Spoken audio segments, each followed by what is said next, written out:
You ready to do it? I'm ready. All right, here we go. So 5, 4, 3, 2, 1. All right, folks, welcome back to the podcast. I'm very excited to have as my guest today, Erin Moran. Erin, welcome. Hi, glad to be here. Awesome. Thanks so much. So Erin Moran, originally from New York with a bachelor's degree in business marketing, moved to Florida in 2011 to study for her master's in clinical mental health counseling. She's a licensed mental health counselor in the state of Florida and gained clinical experience working at a university counseling center, a residential addiction treatment facility, and an outpatient eating disorder. In 2021, she connected with Nick Padlo to develop the clinical program at Sophros Recovery. Erin is a certified group practitioner, and she's taken several intensive trauma trainings, which has fueled her passion for helping clients at Sophros to heal and transform their lives. Erin, welcome. Thank you. Thank you so much. You're welcome. So before we get going, share with the listeners where you're from originally and where you are currently. Yeah. So I say originally I'm a New Yorker. I feel like that's also my heart. I have a tattoo over here, and I have an apple to represent New York, You and then I do? have an Wow. orange to represent Florida. So Oh, I feel cool. like those are both of my hearts. Um, yeah, so I grew up, spent about 20 years in New York, followed my sister down to Florida. She had gone to UF, decided to stay in Florida. I came down here with her, and she's also a therapist. So we say, like, must have been a really smooth childhood to have both of us become therapists. Right. Interesting. So, yeah, so I've been in Jacksonville, Florida now for over a decade. Wow. Okay. So, well, let's talk about that. How did all this start for you? Yeah. Oh my goodness. So my journey, clearly said, like, my background, I was a business marketing. So I was not interested in becoming a therapist. I had people telling me in my early 20s, like, you'll be a great therapist. And my response then was like, why would I ever want to do that? Um, I have to tell people that life has a sense of humor. And, here I am. It took me a while to get to this path. I really struggled in my early 20s figuring out what did I want to do, what really fit, what did my career and future look like. And after many people planting that seed, I finally decided to kind of follow my sister's footsteps. So she graduated about 2 years before I did in this program, and became fascinated hearing her and her friends talk about therapy and just talk about what they're learning. And so I decided to take that leap, and very quickly was like, I get it. I get what everyone was saying, that this is Why a were sort of they? natural fit. Let me stop you there. Why were a lot of Yeah. people saying that to you? You'd be a great therapist. You'd be a great Ooh, therapist. yeah. Great question. Um, I think since I was very young, I had probably a passion and an interest in seeing potential in people, sometimes to a fault. I definitely, my recovery journey is making sure that I'm recovering, like, people pleasing and codependent tendencies, and we might get into that some today. Um, but I really always wanted to hold space for people. I was the person coming up with advice for people. I was a cheerleader for people. I was coming up with different perspectives, really since a very young age. Um, and so people would be like, wow, you really, you really see me, or you really give really good advice. And so that was the thing that was prompting people to be like, I feel like you do a really good job at this. But Hmm. that seemed like such a daunting, heavy, hard space to hold without really knowing what was in this field. And it is. I mean, it could be heavy and hard to hold, but also such a True that. privilege to hold. That's Yeah. so interesting. I often hear that from people. I mean, people would say that to me, and I don't know if it's true for you, but when I would hear that, you think you don't value it that much because it's who you are. It just like comes so 100%. easily. It's just your thing. But that's so cool that people said that. So, okay, you decided to go forth. So what did you do? Where'd you go? Yeah, so I went to University in North Florida. Their clinical mental health counseling program was a great program. I had a wonderful experience. I had really good professors. Some of my best friends I still have from my cohort. So now, a decade later, we call ourselves the like the Fantastic Four. There's four of us. So yeah, I jumped in. went to the program, and very quickly it was like, this is 100% exactly where I'm meant to be. Wow. It felt like you said, it was like a skin just sort of stepping and falling into place, being like, this is exactly what I'm meant to be doing. I thrive off of this. I love holding space for other people. I love being able to maybe see things that other people aren't, helping to point those patterns out together, helping us to challenge some of those negative spirals that, even relating. Like, I'm a very transparent therapist. Like, I love being like, I'm going to bring me into the room appropriately, Right. and Of with course. healthy boundaries. But I'm like, hey, I'm going to model that, like, being a human is messy and hard, and that's okay. And there are ways to do it that are healthier and that you don't have to be as alone. So, yeah, it's been a wonderful, amazing journey, and I'm so glad people did plant that seed, otherwise I might have waited even longer to join into this field. So where does the recovery part come in? You touched upon it a little bit. Yeah. Yeah. So, I have a lot of addiction in my dad's side of the family, so that's something that I grew up being familiar with. Um, didn't think, again, like I say, life does have a sense of humor. The other thing I also said when very early in my career was like, I don't ever want to work with eating disorders or addiction. Okay. Okay.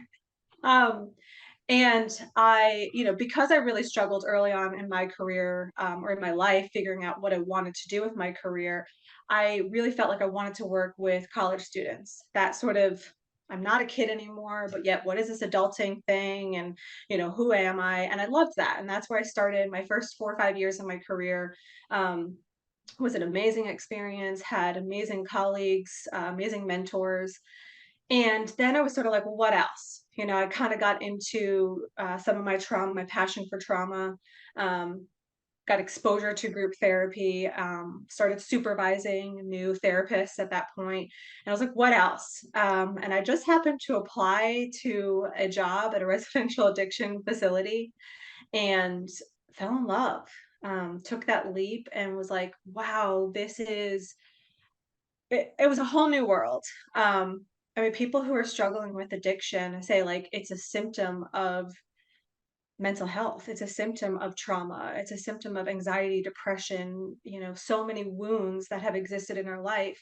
And so many people don't have any tools or resources. So being able to really just shine some light on some of this was so cool to see this transformation and this Mhm. healing sometimes in a really short period of time of people being so hungry for connection as well as hungry for, oh, there's another way, or, oh, that was a trauma that I experienced. It maybe wasn't PTSD, but it was a trauma. And just sometimes having that light click could be completely transformative for somebody. So, Yeah, and a lot of times, and correct me if I'm off the mark here, but a lot of times people with addiction don't it's the addiction becomes the giant thing that almost obscures the trauma, right? It's like, what do you mean? I've had I didn't have trauma. I wasn't in combat. I wasn't hit by a truck. mhm, So mhm. when you first got into this program, now are we talking about at Sophros here? Was that we didn't So get there yet? initially, no, Okay, so we're not not there there yet. yet. Okay, so when you Yep. first started, in this program with addiction, you said you were just like this was incredible. Talk more about what fit for you, what sparked you in that. Ooh, that's a fantastic question. I think that was when I really started to solidify my passion for really doing trauma work and recognizing the need. Um, and really, my style of like, and when I work with trauma is undoing the aloneness, is Mm. allowing someone to be like, I am here, and allowing my clients to like feel seen and cared for, and allowing them to then see and care for not care for me, but like see that like my care is genuine. Um, and so I would say that really sparked a difference. I think a lot of clients have had bad experiences at treatment facilities. The amount of clients who have been like, I've gone to treatment X amount of times and have felt sometimes that some staff are just there for a job. are burnt out or are over it or just checking a box. And that is a whole new trauma in and of itself. If you're coming Mm, into this really vulnerable state saying, probably I want to heal and I want to change and I want to learn something new, but this addiction, this substance has its claws in me, to then feel like people are annoyed by you, um, or that you're just a burden. It's like, wow, we're now adding on a whole nother layer. Um, and so that part of being like, these people matter, and seeing that if somebody is sometimes I say, like, we tantrum, we all tantrum. We have these younger versions of ourselves that are like, I don't like this. And if I could just hold some space for that and validate that, like, okay, there's a part of you, whether it's this angry part, this sad part, this scared part, that's having a really strong reaction, and that's valid. And at the same time, I wonder if there's another way that we could get this need met, a way in which I could be your teammate, a way in which you don't have to be alone and don't have to engage in maybe the same self-destructive behavior. And then as clients saw that, like, oh, she's not going to be intimidated by my anger. mhm. I don't have to worry about getting rejected by her. That I could show up in these same ways that people would have said, oh, you're too much. And knowing that, like, this person's willing to sit and hold space with me and saying, like, okay, cool. I get that you're angry. Can we now talk about it? And that was, like, amazing. Like, I had some clients that people, unfortunately, at the facility I previously worked at were labeling them of like, oh, yeah, she's a tough one. Mhm. And I got to And that see a happens all the completely time. different person all the time, Yeah. all the time. Yeah, so that was the part that was like, that was so rewarding to be like, oh, I know they can come in my office and be seen, all parts of them.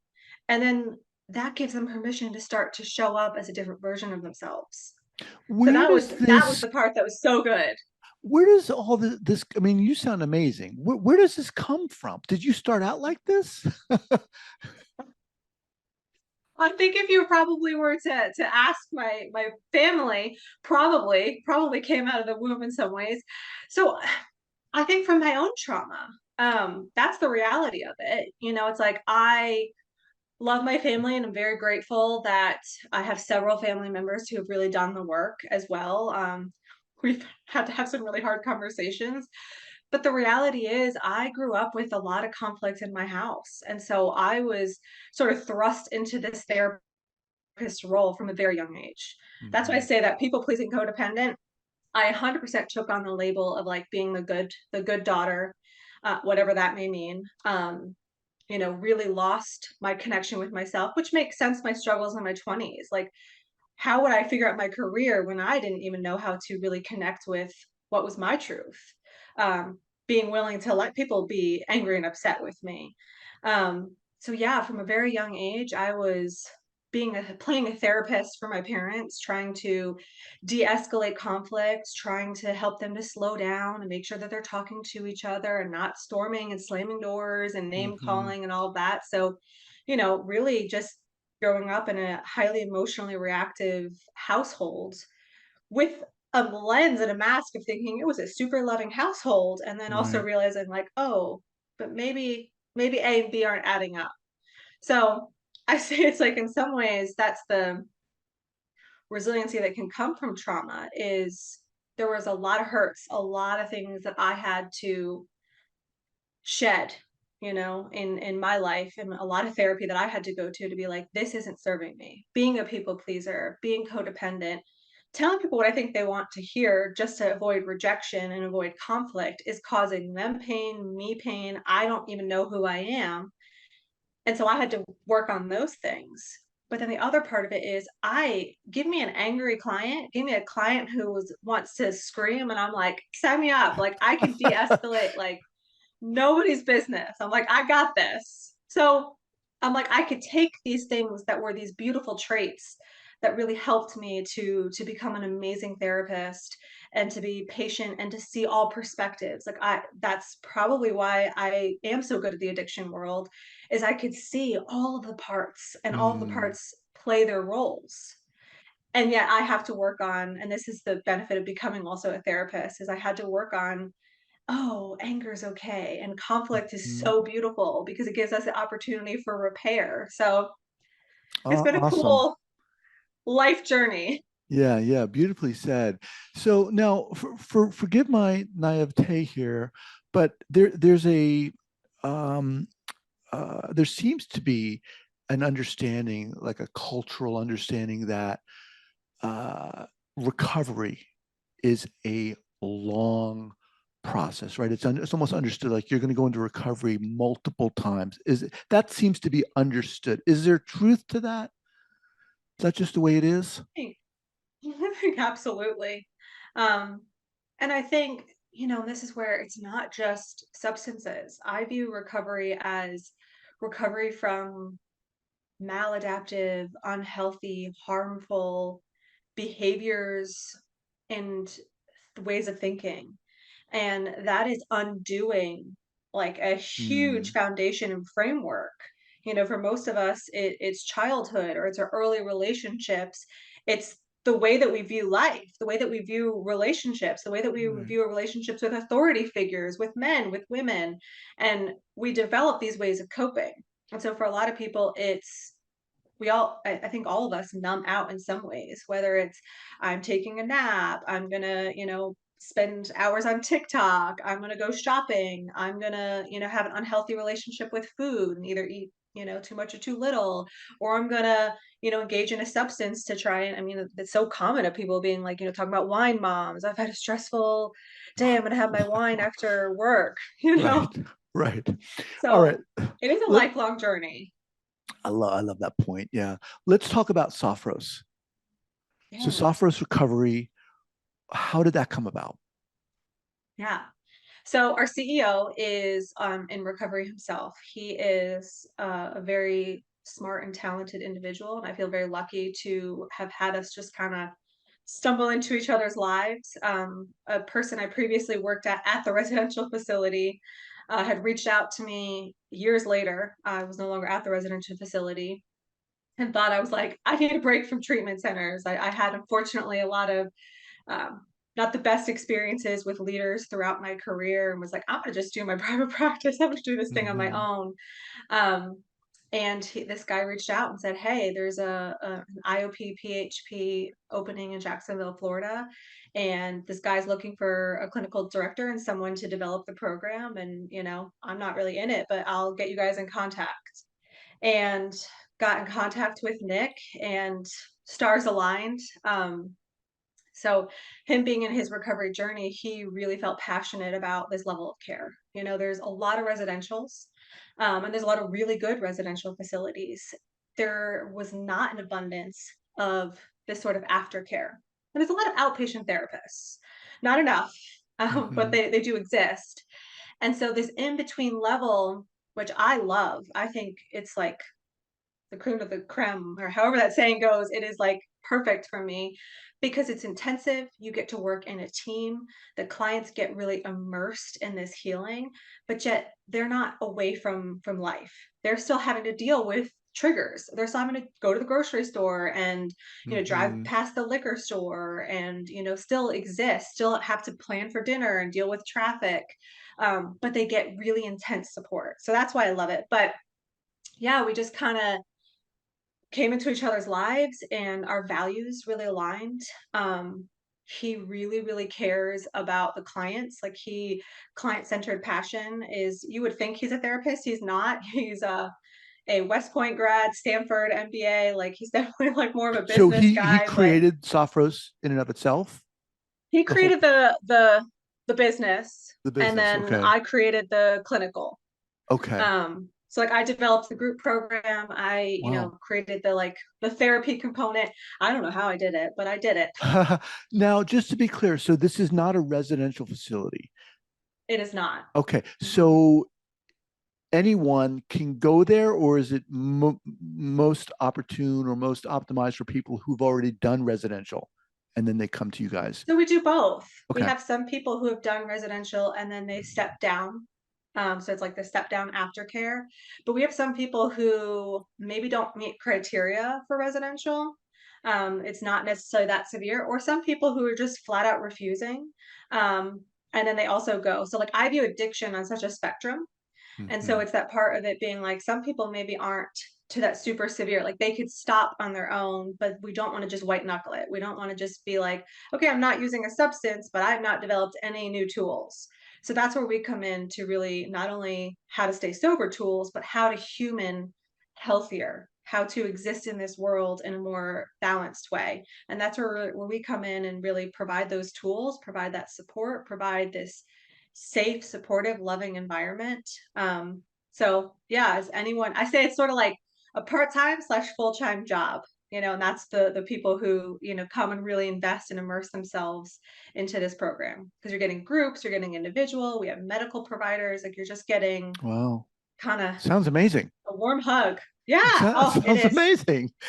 It is. Now, when you said, okay, I'm going to do this, I'm going to take on this job, what are some of the elements, qualities, um, things that you wanted to bring to this program that maybe you felt Mm, weren't around or were lacking?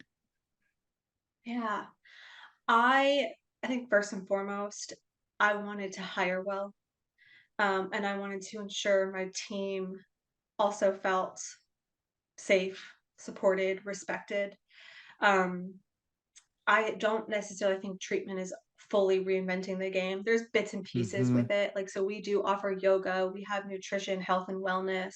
So, like, we try to, and then we also have the medication component. So, like, we try to address like the full person. So, yes, that's not like mind altering brand new information. Um, we are doing like some basic therapy, the CBT skills, the DBT skills. We're doing an understanding trauma, introducing people to what trauma is, communication skills, emotion regulation skills, like all of that stuff. But I think first and foremost, it is if I can hire well, but I can retain my team and I can Hmm. create a space. I say like as therapists, we're the container for sort of all of the stuff. We help to our clients to hold it. I want to make sure that I give the container everything it needs to be successful. And so I want my team to feel that they have resources, that they have support, they can come to me, that anything can exist. Like they can come as their messy, imperfect versions of themselves and know that, like, that's okay. Let's talk about it and figure out how I Hmm. can best support you. That's what's different. I can hire well and I can keep really good therapists who are so passionate about this work. My team cares. I mean, we have a channel, a communication channel that's a celebration channel, and they are like constantly celebrating each other of like, oh yeah, and they teamwork, they're jumping in for each other. And it's just amazing. I think that's why we're changing the game. You come in the door and you feel, Right, oh, people want to be here and they care. They're not just saying things that sound nice. They right. buy it. That's amazing. I mean, That's the difference. that's crucial. I mean, that your ability to provide that space where those therapists can feel like they can show themselves without fear of, oh my God, I'm going to get fired, or I'm not going to be viewed, I'm going to be viewed as less than or not a good therapist. That's crucial. And that space that allows them to do that just fuels their energy and creativity, which of course then trickles down with the clients. Yeah. That's amazing. Wow. Yeah. So It is. Sophros is, where is it? In Jacksonville, Florida. So Northeast Jacksonville. Florida. Okay. Mhm. Now people now it's is everything you guys offer, is it in that space? Are you doing any online stuff or what? So, quick question. So, we're open in Jacksonville, Florida. We are opening, hopefully, in the next 2 weeks in Tampa. So, Temple Terrace near Busch Gardens, USF, that area. We'll be doing the same thing, a PHP IOP. We already have an amazing team hired there. Love them. So grateful for the team that we got there as well. And then in the next few months, once Tampa's up and running, we're going to launch a virtual program which will be really for clients who are in the middle of a state, clients who are like the nearest treatment is 2 hours away. Even an hour plus is a long way if you're driving Hmm. somewhere 3 days a week. So we really want to be able to offer to people who don't have access to that a program that still top tier, super awesome. So we're still in the process of launching like what that looks like to kind of tweak it to make sure that those clients still get the same exact type of experience. And then still that feel of like these people are in my corner and really care, even if they're through a screen. That's awesome. Now, as we kind of wind down here, I want to ask you a question, just so that everyone doesn't think you're a superwoman. I want you to Far from. share, I want you to share like an early clinical experience where you're like, holy crap, I can't do this. This sucks. What am I doing? Many of those. I'm good. And so now I'm going to supervise many of my people on my team. And I say all the time, I'm like, that's such a normal and I think a healthy experience as a therapist to be like, I don't know what I'm doing. I still have experiences where I'm like, I don't know what I'm doing. I'm Right. like, that's good because if I use that, as long as I don't spiral in a like feeling small and insecure, but if I use that to be like, well, let me take a check in with myself. Like, am I tired or burnt out? Am I needing to do some more professional development? Is there something I would want to do differently in that situation? And sometimes the answer to those things is yes. And so it does fuel me. Other times it's just simply saying, like, no, I would do it exactly the same. It's just the way that things aligned. But man, early in my career, talking about this journey of growth and healing, I mean, I wouldn't have been able to do this. I once co-facilitated a group and I stayed silent the entire, it was an hour and a half group.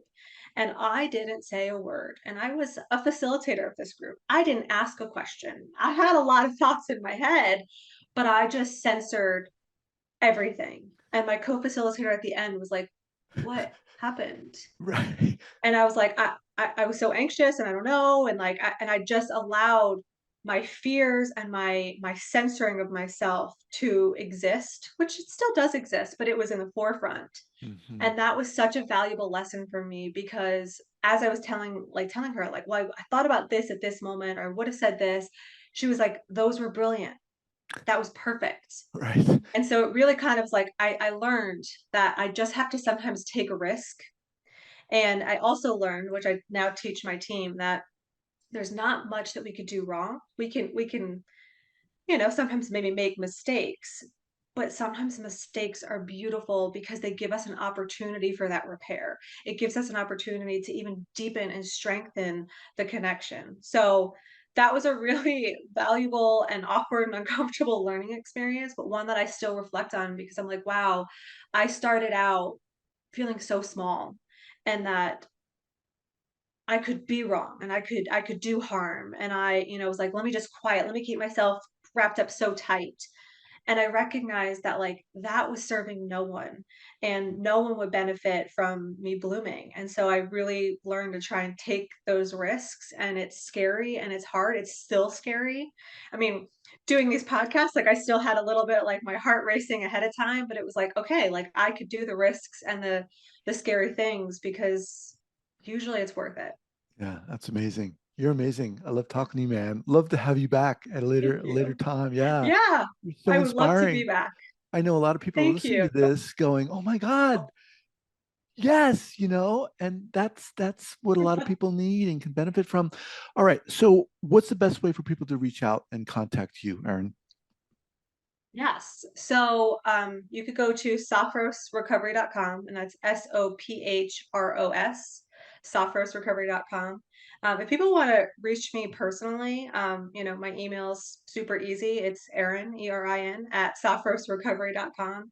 Be happy to, answer any questions. But if you want to check us out, and then the Tampa one is sophrosrecoverytampa.com. So if you want to check out kind of what we do, take a peek at our team and see some of these amazing therapists. The things that I feel the most proud of is my team. Definitely check us out. Awesome. Awesome. Well, really appreciate you being here and taking the time. And you just have this really beautiful way of articulating what I feel is really beautiful about the work you do. Yeah, it was awesome. Thank you so much. Thank you. Thank you for having me. This has been wonderful. All right, take care.